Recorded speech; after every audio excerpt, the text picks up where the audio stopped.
જી નમસ્કાર, હું ટીઆર જાદવ. અમારી ચેનલમાં ફરીથી એક નવા વિડીયોમાં તમારું સ્વાગત છે. મિત્રો, તમે બધા મસ્ત છો, મજામાં છો?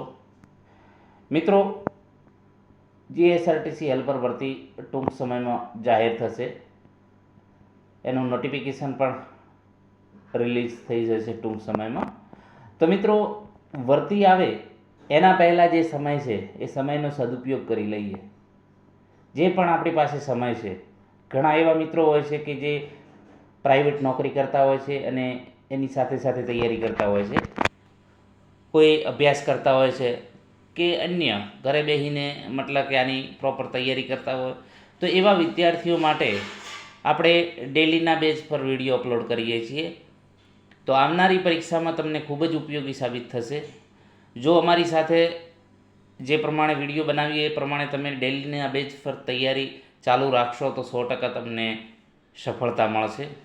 અગાઉ પણ આપણે કહેતા કે જ્યારે 2024ની ભરતી જાહેર થઈ હતી એ વખતે પણ આપણે કહેલું કે ભાઈ, તમે બીજું કોઈ અન્ય બુક કે ઓનલાઈન કોર્સ નહીં ખરીદો અને ફક્ત ને ફક્ત વિડીયો અમારા જોશો તો પણ તમે સિલેક્શન તમને મળી જશે. અને ઘણાને સિલેક્શન મળ્યું છે. ઘણા મિત્રો હાલ સરકારી નોકરી કરી રહ્યા છે ટીઆર એજ્યુકેશનના વિડીયો જોઈને ઘરે બેઠા તૈયારી કરનારા.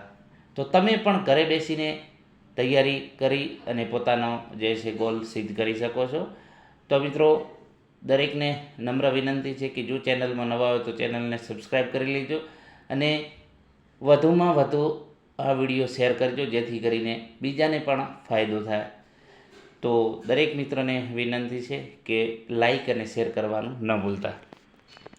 હવે મિત્રો, જે જીએસઆરટીસી હેલ્પર નોન ટેકનિકલ સિલેબસમાં વાત કરીશું, જેમાં નોન ટેકનિકલમાં 10 માર્ક્સ રોકડિયા છે કોમ્પ્યુટરના. તો આ માર્ક્સ જવા ન જોઈએ. જેટલા પણ કોમ્પ્યુટરના પ્રશ્નો છે મોસ્ટ ઓફલી જે છે આઈએમપી, આપણે અગાઉ પણ વિડીયો બનાવેલા છે, 12થી 13 વિડીયો બનાવેલા છે, અપલોડ કરેલા છે. તો એ પણ જોઈ લેજો, જેથી કરીને તમને ઘણો ફાયદો થશે. તો એ જે 10 તમારે માર્ક્સ રોકડિયા છે એ રોકડિયા કવર કરી લો, જેથી કરીને તમને ઘણો ફાયદો થશે. તો મિત્રો, ચાલો જે કોમ્પ્યુટર વિશેના મોસ્ટ આઈએમપી 25 પ્રશ્નો છે તેના વિશે ચર્ચા કરીશું.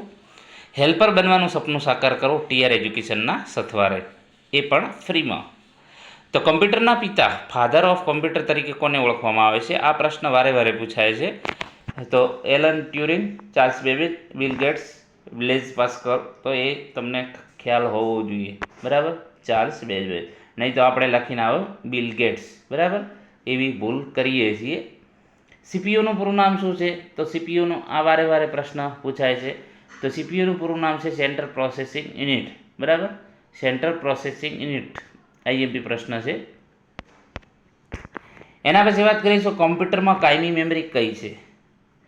કોમ્પ્યુટરમાં કાયમી મેમરી કઈ છે?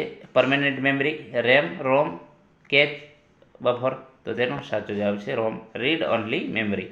નીચેનામાંથી કયું ડિવાઇસ ઇનપુટ ડિવાઇસ છે? હવે ઇનપુટ અને આઉટપુટ ડિવાઇસ ખાસ તૈયાર કરી લેજો, કેમ કે એના પ્રશ્ન 1-2 હોય છે. તો નીચેનામાંથી કયું ડિવાઇસ ઇનપુટ છે?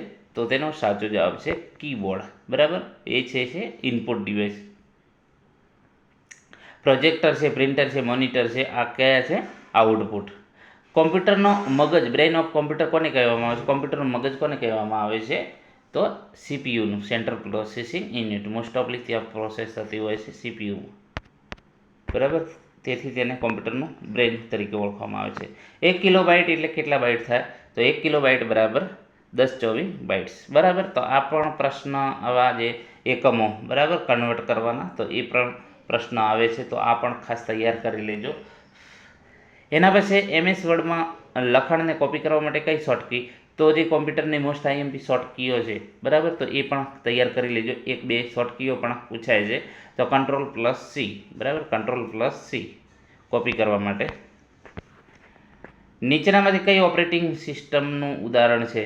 બરાબર, નીચેનામાંથી કઈ ઓપરેટિંગ સિસ્ટમનું ઉદાહરણ છે? તો તેનો સાચો જવાબ છે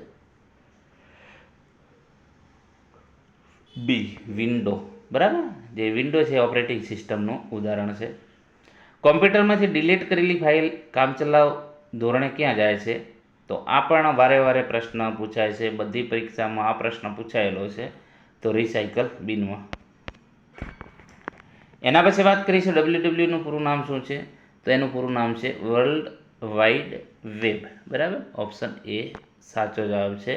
તો આ ટાઈપના પ્રશ્નો ઘણીવાર પૂછાતા હોય અને આપણે ભૂલ કરીને આવતા હોઈએ. નીચેનામાંથી કયું કોમ્પ્યુટરનું આઉટપુટ ડિવાઇસ છે?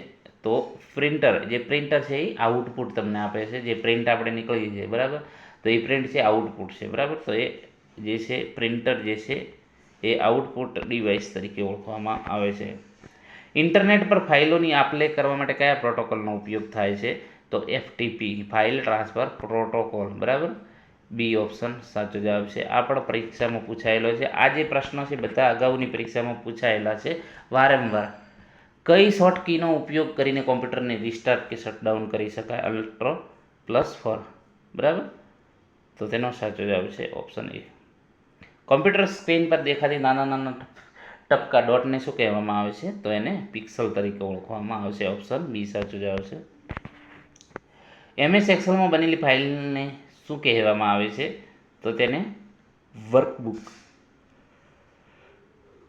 નીચેનામાંથી કઈ સોશિયલ મીડિયા સાઇટ નથી? તો આમાંથી કઈ સોશિયલ મીડિયા સાઇટ નથી? તો તેનો સાચો જવાબ છે ગૂગલ. રેમનું પૂરું નામ શું છે? રેમનું પૂરું નામ છે રેન્ડમ એક્સેસ મેમરી.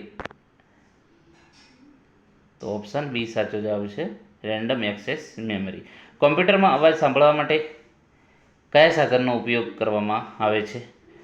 તો કોમ્પ્યુટરમાં જે અવાજ સાંભળવા માટે સ્પીકરનો ઉપયોગ થાય છે. ઓપ્શન બી. MS પાવરપોઈન્ટમાં નવી સ્લાઇડ ઉમેરવા કઈ શોર્ટકી વપરાય છે? તો Ctrl+M. ઓપ્શન બી સાચો જવાબ છે. ઈમેલનું પૂરું નામ શું છે? તો ઈમેલનું જે પૂરું નામ છે ઇલેક્ટ્રોનિક મેલ. ઓપ્શન બી સાચો જવાબ. આ પ્રશ્ન વારે પૂછાય છે. કોમ્પ્યુટરમાં વાયરસ એ શું છે? તો એક પ્રકારનો પ્રોગ્રામ અથવા તો સોફ્ટવેર છે, બરાબર. ઓપ્શન બી સાચો જવાબ છે. કીબોર્ડમાં કુલ કેટલી ફંક્શન કી હોય છે? તો કુલ 12 ફંક્શન કી હોય છે. આ પણ પ્રશ્ન IMP છે. કોઈપણ વેબસાઇટના પ્રથમ પેજને શું કહેવામાં આવે છે? તો એને હોમ પેજ તરીકે ઓળખવામાં આવે છે. Option B home page. PDFનું પૂરું નામ શું છે? તો PDFનું જે છે પૂરું નામ છે portable document format. Most IMP પ્રશ્ન છે. આ બધા પ્રશ્નો મોસ્ટ IMP છે. ભારતમાં વિકસાયેલ પ્રથમ સુપર કોમ્પ્યુટરનું નામ શું છે? તો પરમ 8000. ઓપ્શન એ સાચો જવાબ છે. તો આ જે પ્રશ્નો હતા અગાઉની પરીક્ષામાં વારે પૂછાયેલા છે અને તમારી હેલ્પરની પરીક્ષામાં પણ આવશે. તો જે કોમ્પ્યુટરના 10 માર્ક્સ છે રોકડિયા, તો એ કવર કરી લેજો, જેથી કરીને તમને ઘણો ફાયદો થશે. તો મિત્રો, વધુમાં વધુ આ વિડીયો શેર કરો, લાઈક કરવાનું ન ભૂલતા. જો ચેનલમાં નવા હોય તો સબસ્ક્રાઈબ કરવાનું ન ભૂલતા. અને તમારા માટે નવા વિડીયો બનાવતા રહીશું. અમને પણ જો તમે લાઈક અને શેર કરશો તો અમને પણ મોટિવેટ બનીશું કે ભાઈ હજુ પણ વિડીયા બનાવીએ. અમને પણ મોટિવેશન મળે કે ચાલો કોઈક તૈયારી કરી રહ્યા છે તો એમના માટે આપણે પણ પ્રયત્ન કરીએ. અને તમામ આપણે ફ્રીમાં બનાવીશું. તમને PDF પણ ફ્રીમાં મળી જશે. આભાર.